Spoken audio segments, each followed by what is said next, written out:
এই হচ্ছে সেই সজনেখালি, এর ভেতরে সেরকম কিছু নেই। সেই দূরে একটা ওয়াচ টাওয়ার আছে, ওর উপরে উঠতে হবে।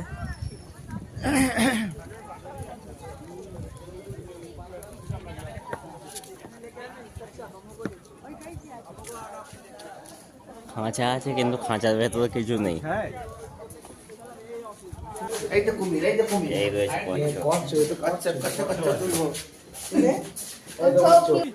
কচ্ছপের পর এইগুলোতে কুমির আছে।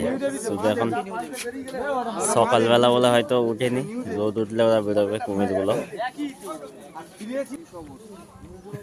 এরপরে আমরা ওয়াচ টাওয়ারে ওঠার চেষ্টা করছি, ওর ওপর থেকে আপনাদের কিছু ভিউ দেখাচ্ছি সুন্দরবনের। এই হচ্ছে ওয়াচ টাওয়ারের ওপর থেকে সিন, সেই সূর্য দেখা যাচ্ছে এবং এদিকটা পুরোটা জঙ্গল, এদিকটা পুরোটা সুন্দরবনের জঙ্গল।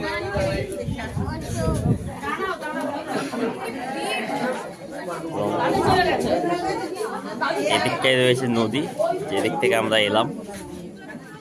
ওদিকে আরো অনেক কিছু আছে, ওগুলো দেখানোর চেষ্টা করলাম। এখন আমরা রয়েছি বিদ্যাধরী মান্না সহ 5টি নদীর মিলনস্থলে। সামনে বঙ্গোপসাগর, ভয়ঙ্কর